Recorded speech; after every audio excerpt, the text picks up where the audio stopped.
Hey guys, thanks for stopping by my channel today. We are long overdue for a chit chat conversation. I've been talking a lot about products lately, which I love, but there's definitely some things that I wanted to kind of put out there and get your opinion on. A couple things before I get started with our chit chat conversation today, which I'm not really sure what to call it. I guess I'll figure out by the time the conversation chit chat is over, but it has to do with the idea of luxury versus, let's say, drugstore products, or high-end versus more affordable, and how the whole idea of like reviews and knowing what to buy factors in, and then the whole concept of being a cynic about the entire thing. And so those are kind of my thoughts around that intro part of the conversation, but I guess as we chat, we'll see where the conversation goes. So a couple of things. This right here is day off hair and makeup. I gave my hair a somewhat break from the hot tools. And so here it is, pretty straight. I can't wait for it to get longer. I kept wanting short hair so badly, and then I got it and I'm like, I miss my long hair. Also, I've got a couple of things going on as far as my foundation for the day. First of all, I am broke out like crazy. I did a whole bunch of masks last week, like kind of throughout the week. And I never know, like when you do, like I did some charcoal masks and then I did a hydrating mask. I never know, like when you break out after having used a mask, if your face or skin doesn't agree with the mask, or if the mask did what it was supposed to do and actually cleaned out your skin and your pores. So I never know. So what are you supposed to do? Keep using the mask to see if it's consistent? Because one would then assume that you would do a very good job of cleaning out your pores, and then maybe, you know, breakouts and stuff. I'm not talking irritation. Like, I wasn't irritated by it. I just keep breaking out. And I'm like, is that a reaction or is that the job of the mask? So I don't know. I can't tell. And so also today, I had to get out the door real quick. My two guys, Fred and Bella, had to go to the vet for their checkups. And so I got out the door really quick, and I knew it was going to be like a leisurely day. And so I wanted to try, I used this morning by IT Cosmetics, the Celebration Foundation Illumination powder foundation. I like the ease of a powder foundation. You don't have to blot. It wound up being like really nice coverage, but I do have combo to oily skin, and within a couple hours, I was very, what is the word they use? Illumination. I was very illuminated after only a couple of hours. So I went in kind of on top of it with the original Bare Minerals. This is the matte version of the powder foundation. And so I was like, well, I could either like try to blot it with some powder or whatever, but I wanted to just like get this on. So that was what I went in with afterwards, and I'm not quite sure. I'm just not quite sure. My issue with the IT Cosmetics pressed powder foundation is that I hate the shading. I got shade light only because the next one was too dark, but it was a little bit like still pink toned. And that's kind of why I like the Bare Minerals line, because they have a tremendous shade range that also includes yellow undertones. So I was very excited about that. So I'm now just kind of trying to play with that. I gave both of them, though, I have to say, gave me really good coverage. I'll probably go back to the IT Cosmetics, Celebration Foundation Illumination. I bought it specifically for the summer because I figure if you're gonna sweat anyway, because I do, you might as well have a foundation that kind of supports that rather than try to mattify a sweat, you know, or like a glistening or an all over kind of dampness to your face. So I can't wait for it to get really hot, because I can't wait to use that foundation and see how it holds up in the warmer weather, because I tend to sweat, and it just, with the combination oily skin, it could be a bad recipe going on my face here. So I don't know, we'll see. So I don't really know how it's going to show up on camera, but again, it's my day off. At worst, or at best, I'm going to Macy's to do some returns. Maybe I should show you guys. I just bought like a whole bunch of tops, like for work, like to either wear with black pants or black leggings and stuff. I got really amazing deals at Macy's. They were running like anywhere from 20 to 30% off sale. Everything was already discounted. Anyway, maybe I'll show you that. Are you guys interested in seeing that? Maybe I'll show you that if you're interested in seeing that, what I picked up. I didn't spend a lot of money, and I got a tremendous amount of clothing, so that was kind of fun. Anyway, but I do have some returns So I think I might stop over and do that, and I might always run into Sephora or Ulta or whatever other drugstore happens to be nearby too. So this in essence doesn't really matter. Although I always do kind of feel like, do you kind of feel like sometimes you go out when you're not like really 100% like full glam, or however you define that? I sometimes like look at like cashiers and stuff, or like sales help or salespeople, and I always think to myself, I'm like, I can do so much better than this. This is not the best that I can do. That's ridiculous. I don't know why I think that. But anyway, I do. So anyway, for the record, I can do so much better than this. This is not the best that I can do. Okay, so with the recent Sephora and then Ulta sale, Sephora was a max of 15% off, and Ulta did have that 20% off, kind of your entire purchase, including prestige brands. With those recent sales, it was getting kind of scary how much my shopping carts were growing online when I was shopping online for both of those sales, because in essence, you were buying a lot of high-end products. And yes, I know Ulta has a drugstore section, but that was not the intent of I mean, I did buy drugstore stuff as well, but that's not what gets you excited when you've got those coupons.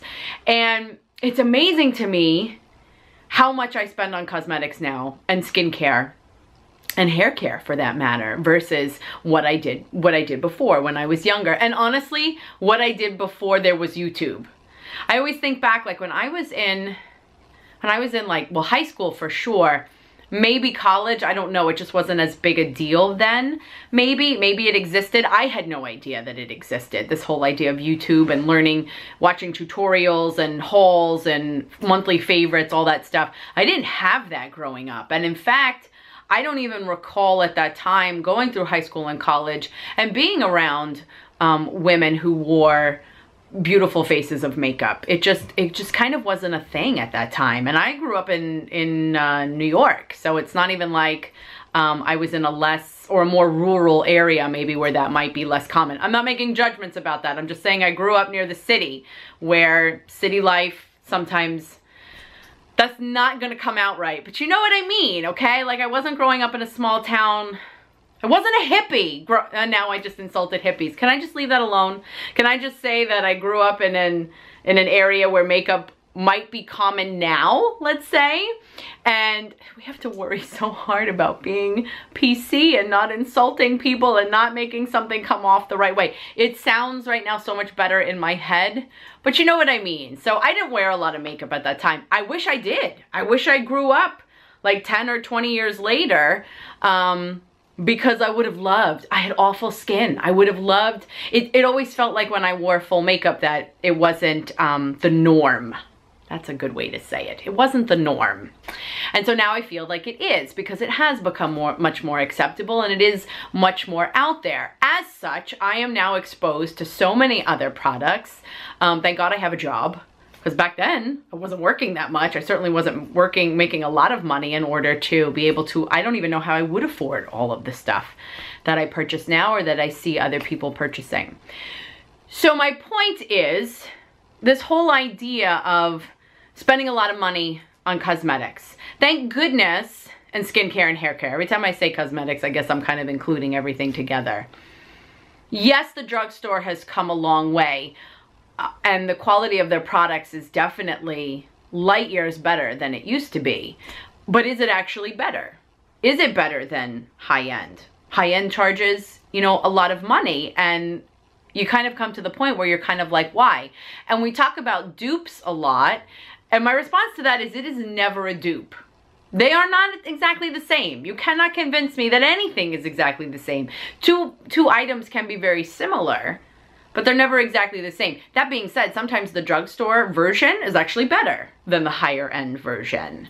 And so my next statement to that, or my next question even, was, well, how do you know which is better? How do you know, is the Maybelline Master Chrome highlighter, is it as good or better than some of the Becca highlighters, because Becca holds one of the, you know, the trophies, let's say, when it comes to being a really good highlighter. It is very popular and very common for people to immediately think Becca makes really good highlighters. But we're also saying that now about the Maybelline Master Chrome highlighters. And so how do you know and make the decision? So many times I've realized, or we realized, that we rely on reviews, right? And so many of them are able to come from fellow YouTubers and other YouTube creators and influencers. I feel like you're a creator and then you're like an influencer. So I guess I'm elevating influencer a little bit. I'm a YouTube creator, by the way. But anyway, that's kind of what we do. We watch YouTube videos so that we can research and find out what others think about it. And I will say, honestly, for the most part, I genuinely use that as my, not genuinely use it as my, I was going to say I genuinely use it as my primary form of research. I value that the most of all of my research. I feel like it's almost even, how do I say this? It's not even that it's necessarily, it's not cool to have the negative aspects of reviewing a product, but it just makes you seem like you're legit. If you're willing to talk, not bad, but if you're willing to dispel some of the things that aren't so great about a product, because the reality is you get love if you love a product. I've heard many YouTubers say, you know, that they were taken off of a PR list and they think it has to do with, you know, them not loving a particular product or not like raving about a particular brand's product. And although nothing has ever really been confirmed, it's a pretty logical assumption to make. And so when you know which, let's say YouTubers, whether they're creators or influencers or the whole big family, when you know who you enjoy and who you trust, that is like my primary place to go for information. And then you kind of wonder when the collabs happen and then fellow YouTubers are talking about their friend who's the collaborator, and I'm not even calling anybody out. I don't even have anything specific in my head, but it makes me flinch. Because I'm kind of like, do you really think that? Or do you not want to knock your friend? Which I think there's value in that too. You know, nobody wants to talk bad about, you know, their friend. Or maybe, you know, and again, you don't necessarily want to talk badly about a company as well. So all I'm saying is unfortunately, it's not cut and dried. It just can't be. We're humans with emotions and values and judgments, and we can't help that. But it sometimes makes it a little bit difficult to know, hey, who do I trust, or where do I go? And so I don't know. I guess that's part one of my question. Like, what do you think? How much do you value the information that you gather on YouTube, for example? What I am personally saying is I value it a great deal. And then, like I said, there's a little bit of murkiness around that. But for the most part, I really think that, I know I try to be that way. I know some YouTubers say that they don't ever do sponsored videos. Okay. And others do sponsored videos where they are actually paid to put out the video. Now, I don't think in any way that means because it's a sponsored video that their opinion is not genuine. Because honestly, at that point, I would probably say, well, I don't want to, you know, partner with you on a sponsored video if I don't like you. It is very difficult, by the way, I feel, to kind of get in front of a camera and start to lie. It just seems like that's hard. I don't know, maybe that's just me. But sometimes YouTubers get knocked for collaborating in a sponsorship video, and I don't think that's fair either. So there's a lot of debate around that. So I guess, like I said, my initial question is kind of, how much do you value YouTubers as a whole, their value and their, you know, what they value and what their opinion is? Because I think what I'm going to say next is the reason why I look to YouTubers to get my information. I buy a lot from Amazon. I'm sure many of you guys can identify with that. I'm an Amazon Prime member. I probably order something every other day. It's out of control. You know why? Because you go to stores now and they don't have anything. Like, if you think in your head, I need to find a particular Just the other day, I needed a particular brand of dog food. My cousin had given my dogs a gift at Easter time. It was some dog treats. I was unfamiliar with the brand. I didn't know where to find it. So I went to like one pet store. I looked in a grocery store. I couldn't find it. What did I do? Type on Amazon. There it is. In 2 days, I had it, and it was a great price, and all of that. So, okay. So now when it comes to Amazon, which is where I do a lot of shopping, and then this may or may not apply to other stores, I don't know, but it makes you kind of flinch. There's a website out there right now, let me pull it up. It's called reviewmeta.com, as in review, META.com. It analyzes millions of reviews and helps you decide which ones to trust on Amazon. So basically what you can do is you can copy paste the URL for the particular item you're shopping for on Amazon into this website, and they will let you know based on a variety of factors whether or not all of the reviews that you see are legitimate. And so when you shop on Amazon, it's got 4,700 some odd reviews and it's got 4.5 stars. Well, apparently we can't always trust that that's legitimate. And somehow, I don't even know how, and that's not what the purpose of this video is. I don't know how. But somehow, fake reviews can be generated for things that you find online. And honestly, it was weird because was I so naive? I kind of didn't really consider that. And so, you can understand why a product with the competition that you get on Amazon wants to show that they're popular. They want to stand out. And then ultimately, of course, the responsibility is up to you as the consumer, whether or not you want to believe it. But it kind of never occurred to me, and I consider myself a smart person, but it kind of never occurred to me to kind of doubt the reviews. Because I was like, well, this is people who purchased the product giving me their opinion. And on average, we're getting a star rating. And so that makes me kind of sad.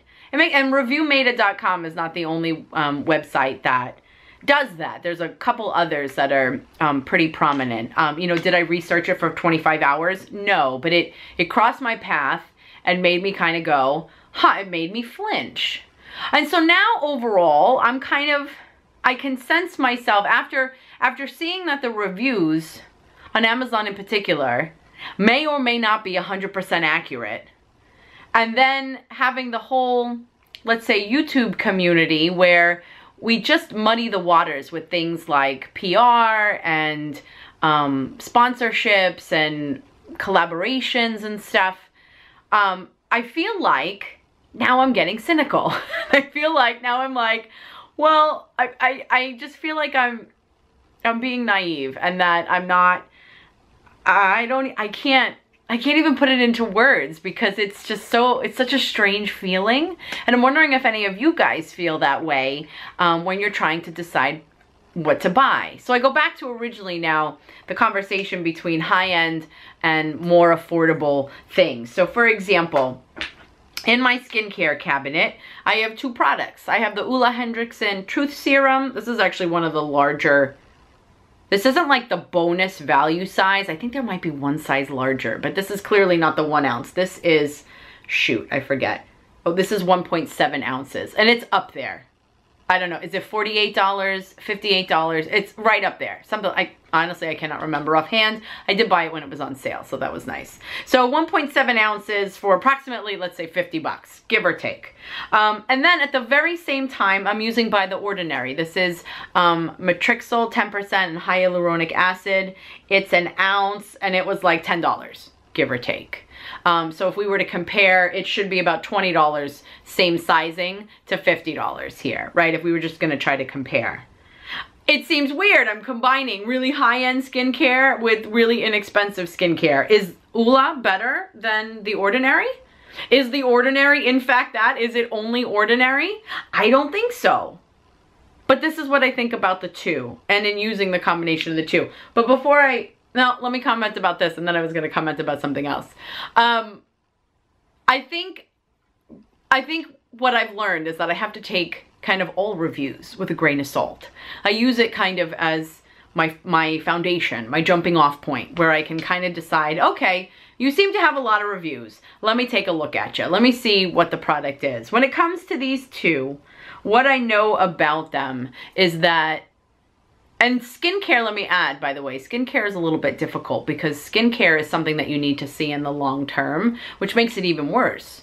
Because you should technically spend, you know, you should buy a couple of bottles of this to determine over time, you know, am I going to see anti-aging results and protection from the sun, since this is a vitamin C based serum? I mean, I'm going to hope, you know, 20 years from now that they were working, but there's no way to know like immediately. And with the Ordinary is also an anti-aging, Matrixyl is a, I believe it's a peptide, and it's an, don't quote me on that, but it's an anti-aging property as well. I won't know for another 20 years how I look when I'm 60, whether or not these were effective. So what I know is this. I do research in other places such as Sephora or Ulta or other well-known stores. I talk to people. I ask them, what do you use? I do go on YouTube, and I do tons of research on YouTube because I really do value that as a resource, and I hate that the perception is a little bit muddy or murky. You know, they talk about murky waters, but I look to that direction as well. But what I know is this. These make my skin feel good. It sounds like they're doing a really good thing. And maybe everything I buy doesn't have to be super expensive. I can balance it with things that are less expensive, and maybe this will work too. Maybe it won't work as it's so funny. I don't even know. I have no idea. But I know that I feel good about the decisions I'm making about my skincare. I know that these make my skin feel good anyway, like there's no burning. The Ordinary also makes a vitamin C, it's almost like a lotion. Holy cow, it burns your skin. Supposedly you're supposed to get used to that, and I'm like, well, what is my skin supposed to do in the meantime? I don't think it needs, I don't like the idea of getting used to it. That's like breaking in a pair of shoes. Your shoes should be comfortable from minute one. Anyway, so it makes me feel good to kind of balance them out, because maybe if this sucks, in reality, this will help it along. Or maybe I'll feel good about spending a little bit of money here and then saving a little bit of money here. I don't know. I don't have the answer. I guess that's why we're having this chit chat, because that's kind of where I'm at right now, as I feel like my makeup really is a balance of both. Because I watch, sometimes there's a YouTube channel, you know, and they're like, you know, I favor Drugstore or I favor high-end. And I'm like, but you're totally missing out, because there's some other really good stuff out there too. Is the stuff that's, you know, I also ask in the same question, well, the stuff that's overpriced, why are you so overpriced? Why do you get to charge that much? I love the phenomenon that if you charge more, people perceive it to be better, but that doesn't necessarily mean that it is better, yet you're charging more. For example, I live for Louis Vuitton bags. I have too many. I'm a handbag person. Maybe I'm just a collector because I like makeup too. I like shoes, I like handbags. Anyway, I've got Louis Vuitton bags. For the most part, now, not all of the lines of bags, but the most popular line, this line, and the initial signature one as well. Basically, this is canvas coated with PVC. This up here is leather, the little trim, and I believe this is leather. The whole rest of it, PVC. PVC is what we use to make like pipes, like sewer pipes, like water pipes. PVC coated canvas, not even leather. Yet I can at a lot of money, right? My husband always looks, he's like, that's just coated canvas. He still buys them for me, but he still just can't get over how we're paying a lot of money for something like this, which seems ridiculous. And you just can't, like, why? Why? I will not stop, however. But at the same time, I will carry a Louis Vuitton bag. I have Gucci bag, you know, I've got everything. And then I've got this awesome bag from Target. I love how it's this like purple gray. I think I got it on sale, 50% off. It was like $17.99. Is this one better? Will it last as long? Well, maybe not, but will it last? I mean, I don't remember even how much this was. I honestly don't, I mean, is it like $2,000? I did get mine on Fashion File. I get most of my designer handbags from Fashion File. But still, it's like, if this is, like, how many times is that? 20 times? Is it 100 times? I don't even know. I can't do the math. It is many times more expensive. Is it going to last many times that more amount of time because it's got the bigger price tag. But what I know is this. I love sometimes I want to carry an inexpensive, really cute bag that comes in a really fun color. And then sometimes I want to carry my designer bag. And so that's how I make my decision. I make my decision based on what feels good.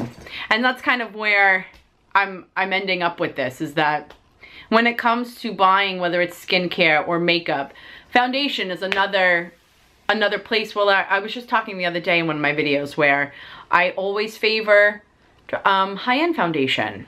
Do I think that they're better? No. I hear you guys rave all the time about some drugstore foundations. I always have a problem with shading.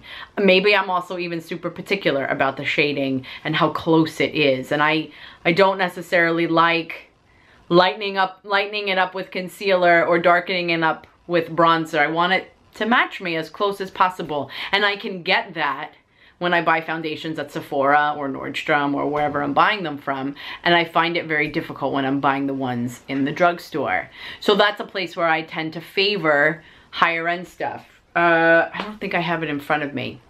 The NARS, I thought I grabbed it. I might be sitting on it. The NARS Audacious lipsticks, they come in the black square magnetic case. Love them. Love them. They are like, are they $26? They might be $32. They're completely overpriced for a lipstick. The Maybelline matte lipsticks, they're like virtually the same lipstick. Are they exactly the same? No. Are they pretty darn close? Oh, you betcha. And they're less than $10. Does the NARS one better? No. Does it have these fantastic colors that the ones by Maybelline don't have? No. And yet I own both. So I guess I'm curious. How do you make your decisions? Do you feel like the higher end stuff is better, or the pricier stuff is better? Maybe not across the board. Where do you get your information from? How do you make the decision to know what direction you're going to go? I think that's enough questions. I was gonna go into, well, which side do you favor, actually? Do you tend to favor buying less expensive and you splurge with a couple of pricier items, or do you go the other way around? Do you have different departments when it comes to makeup versus skincare versus hair care? This is a new realm for me because I've always had pretty decent hair until, I don't know, maybe I got older, or maybe like I was talking about how the bleach wasn't very friendly to my hair. I've always kind of used drugstore hair care, and now I'm definitely stepping it up. But I'm stepping it up out of panic. Is that really necessary that I step it up to a Briogeo hair mask that's $36 for a tub when I can buy one by Garnier or Tresemme that is like, you know, $10, let's say, same size at the drugstore? But kind of out of fear and panic and wanting to take care of my hair, I've been stepping it up. So I don't know. Are you a cynic? I feel like I'm becoming a cynic. I feel like I'm also like not believing anyone. I don't know. Amazon reviews. I mean, I still believe in my YouTubers, but I hope that doesn't change because I used to believe in Amazon reviews 100% also. So I don't know. Where are you at? Please leave your comments below. I would love to know because I think it's something that we decide every day when we're trying to decide when we go buy a moisturizer, when we go buy a lipstick, when we go buy a handbag or a pair of shoes. Shoes, by the way, I do find many times that the more expensive ones are a little bit more comfortable. I'm just gonna leave it at that. But anyway, please tell me what you think. I thank you so much for spending your time with me this afternoon or this morning, whenever this is. If you like this video and like the thoughts that I gave you and the questions that I posed, please give it a thumbs up so that I know where we are at together. Of course, you can always subscribe if you're interested in hearing more conversations like this or about these kind of life events. Please give me some video suggestions below. What would you like me to talk about? What products would you like me to review, or what else would you like to see? I am happy to oblige. I am on Instagram. I'm also on Twitter sometimes. So if you have a minute, check me out over there. Again, thank you for spending your time with me. I hope you have a good rest of the day, and I will see you in my next video. Thanks.